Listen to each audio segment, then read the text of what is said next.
দীর্ঘ 15 মাস পর দুপুরে জাতির উদ্দেশ্যে ভাষণ দিলেন সাবেক প্রধানমন্ত্রী শেখ হাসিনা। দিয়েছেন ডক্টর ইউনূসকে ভয়ানক হুঁশিয়ারি। 16 ডিসেম্বরে বাংলাদেশে কিয়ামত ঘটানোর হুঁশিয়ারি দিয়েছেন নতুন কর্মসূচির ঘোষণা। আমি রেহানার ছেলেমেয়েরা, আমার ছেলেমেয়েরা, তারা কি অপরাধ করেছে? তারা কি বাংলাদেশে গেছে বা প্রধানমন্ত্রী এই ব্যবসা দাও, ওটা দাও, সেটা দাও করতে গেছে? তারা কি হাওয়া ভবন খুলে কমিশন খেয়েছে? আসসালামু আলাইকুম প্রিয় দর্শক, নতুন একটি নিউজে আপনাদেরকে স্বাগতম। দর্শক, আজকে আপনাদেরকে দেখাবো এমন কিছু গুরুত্বপূর্ণ ভিডিও, যে ভিডিওটি দেখলে রীতিমতো অবাক হবেন। চাঞ্চল্যকর অবস্থা সৃষ্টি হয়েছে, নেট দুনিয়ায় তোলপাড়, সামাজিক যোগাযোগ মাধ্যমে ভাইরাল। আসুন কথা না বাড়িয়ে দেখে আসি সেই সম্পূর্ণ ভিডিওটি। তাই 1 সেকেন্ডও না টেনে পুরো ভিডিওটি দেখবেন। চ্যানেলে নতুন হলে সাবস্ক্রাইব করে রাখবেন পরবর্তী আপডেট পাওয়ার জন্য। ভিডিওতে একটি লাইক করে দেখতে থাকুন সম্পূর্ণ ভিডিওটি। ছেলেমেয়েরা, তারা কি অপরাধ করেছে? তারা কি বাংলাদেশে গেছে বা প্রধানমন্ত্রী এই ব্যবসা দাও, ওটা দাও, সেটা দাও করতে গেছে? তারা কি হাওয়া ভবন খুলে কমিশন খেয়েছে? করেনি তো। তাদের বিরুদ্ধে মামলাটা কিসের? সবার বিরুদ্ধে হত্যা মামলা, সবার বিরুদ্ধে। আমেরিকা থেকে বোধহয় গুলি করে জয় হত্যা করছে, পুতুল এই ইন্ডিয়ার থেকে, রেহানা লন্ডন থেকে, সবাই নাকি হত্যাকাণ্ড ঘটিয়েছে। আর আমি তো আছি। প্রায় 450 মামলা আমার বিরুদ্ধে হত্যার, যদিও এর মধ্যে অনেকে জীবিত হয়ে ফিরে এসেছে বা কেউ অ্যাক্সিডেন্টে মারা গেছে, কিন্তু তা বলে ওদের লজ্জা শরম নেই, বলেই যাচ্ছে আর মামলা রায় দিয়ে যাচ্ছে।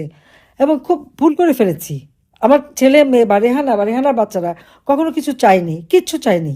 আমি জোর করে এই পূর্বাঞ্চলে 10 কাঠা করে জমি দিয়েছিলাম, আমি জোর করে দিয়েছি। এখন আমার নিজেকে অপরাধী মনে হয়। তোদের জন্য 10 কাঠা জমি দিতে গেলাম কেন? আজকে তাদের বিরুদ্ধে তার জন্য শাস্তি দিয়ে দিল, 5 বছর করে কারাদণ্ডের শাস্তি। রেহানা তো ব্রিটিশ সিটিজেন, তার মেয়েরা তো ছেলে মেয়ে ব্রিটিশ সিটিজেন, তাদের বিরুদ্ধে মামলা, তাদেরও রায় দেবে 1 তারিখে।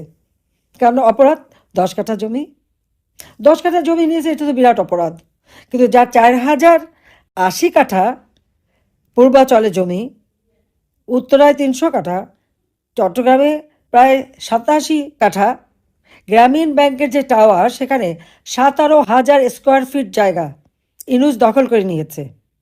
বলছে তাকে নাকি উপহার দিয়েছে, বিনা পয়সায় সেই ফ্লোর নিয়ে সেখানে ইউনূস সেন্টার খুলেছে, 9 কোটি টাকা দিয়ে ফ্ল্যাট কিনেছে।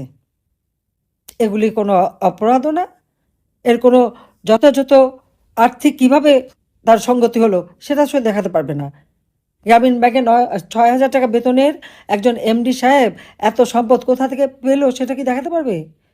আপনারা একবার চিন্তা করেন তো, যে একটা লোকের বিরুদ্ধে 666 কোটি টাকা তার কাছে ট্যাক্স বাকি, তাই 666 কোটি টাকার ট্যাক্স হলে তার টাকার পরিমাণ বা সম্পদের পরিমাণ কত?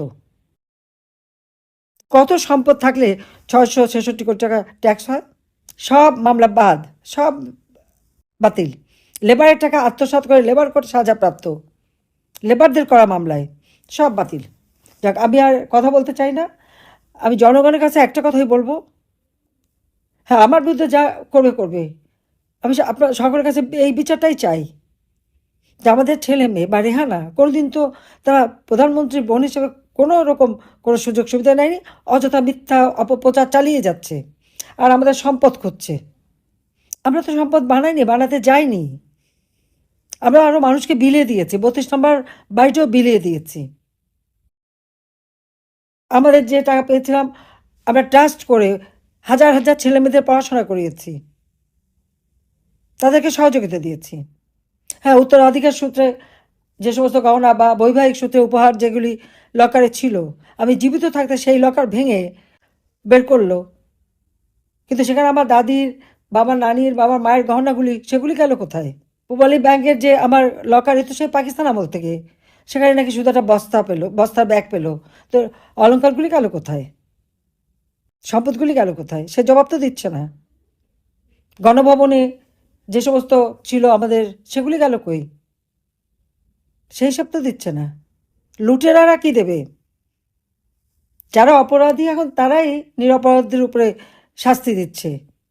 আর আওয়ামী লীগের নেতাকর্মী, তাদের তো ঘর বাড়ি তো নাই, প্রত্যেকের বিরুদ্ধে মামলা, এমনকি ছেলে মেয়ে আত্মীয় পরিবার পরিজন, এমনকি শ্বশুরবাড়ি আত্মীয়দেরও ছাড়ছে না। ইউনূস এত বড় একটা গণ্য লোক, জেনারেল পর্যায়ের সেনাবাহিনীর কর্মকর্তা ছিলেন, শেখ হাসিনা শেখ রেহানার সাথে সেই বিমানে ছিলেন বাংলাদেশের কোনো একটি বাহিনীর সর্বোচ্চ কর্মকর্তাও।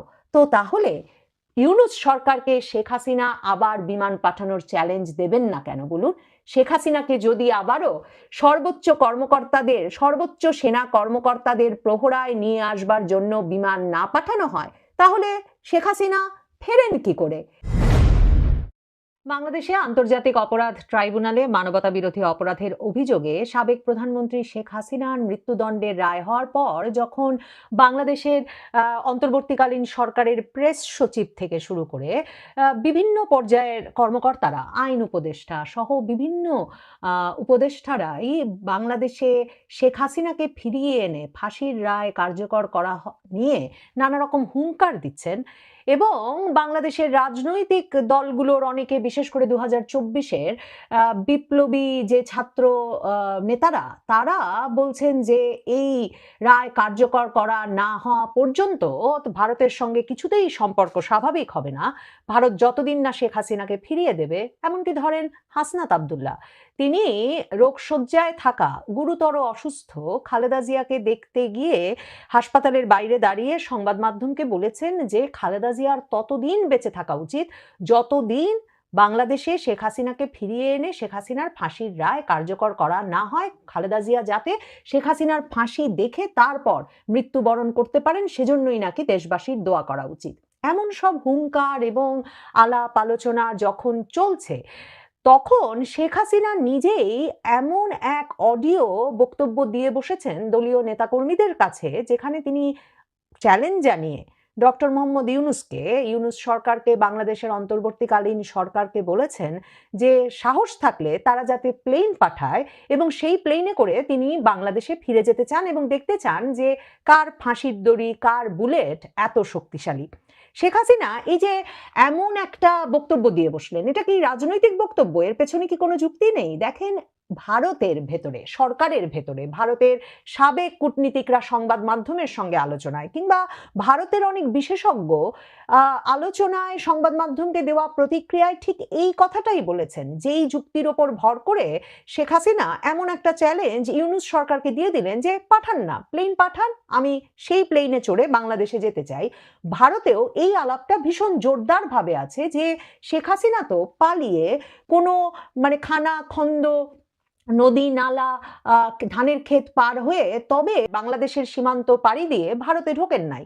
তিনি ভারতে এসেছেন বাংলাদেশের সামরিক বিমানে, এবং বাংলাদেশের সামরিক বিমান ভারতের আকাশ সীমায় ঢুকবে, এয়ার স্পেসে ঢুকবে, সেটি নিশ্চিত করতে ভারতকে বাংলাদেশের তরফে রাষ্ট্রীয় পর্যায়ে অনুরোধ জানানো হয়েছে এবং সেই অনুরোধের প্রেক্ষিতে ভারতের শীর্ষ পর্যায় থেকে নির্দেশনায় এবং সিদ্ধান্ত গ্রহণের প্রেক্ষিতে সেই আকাশ সীমা খুলে দেওয়া হয়েছে এবং বাংলাদেশের একটা সামরিক বিমান, যেই বিমানে করে শেখ হাসিনা এবং শেখ রেহানাকে গণভবন থেকে ভারতে নিয়ে আসা হয়েছে, সেই বিমানটিকে ঢুকতে দেওয়া হয়েছে। শুধু কি তাই, 5ই আগস্ট শেখ হাসিনা যখন গণভবন ছেড়ে ভারতের সীমায় ঢুকেছেন, তখন তো সেই বিমানে, সামরিক বিমানে, তিনি এবং শেখ রেহানা ছাড়াও বাংলাদেশের শীর্ষস্থানীয় সামরিক কর্মকর্তারা ছিলেন। এবং কারা ছিলেন সেই শীর্ষস্থানীয় কর্মকর্তা, সেটা বাংলাদেশের আগঢাক করা। সম্মানিত দর্শক, সম্পূর্ণ ভিডিওটি দেখলেন, অবশ্যই বুঝতে পেরেছেন ভিডিওটি গুরুত্বপূর্ণ ছিল। দর্শক, এই ভিডিওতে যে তথ্যগুলো আপনারা পেয়েছেন, এ বিষয়ে আপনাদের কি মতামত তা অবশ্যই কমেন্টে জানাবেন এবং পরবর্তী আপডেট ভিডিওগুলো সবার আগে পেতে চ্যানেলটিকে এখনই সাবস্ক্রাইব করে রাখুন। এই মুহূর্তে বিদায় নিচ্ছি, দেখা হবে পরবর্তী কোনো ভিডিওতে। সে পর্যন্ত ভালো থাকুন, সুস্থ থাকুন। আসসালামু আলাইকুম।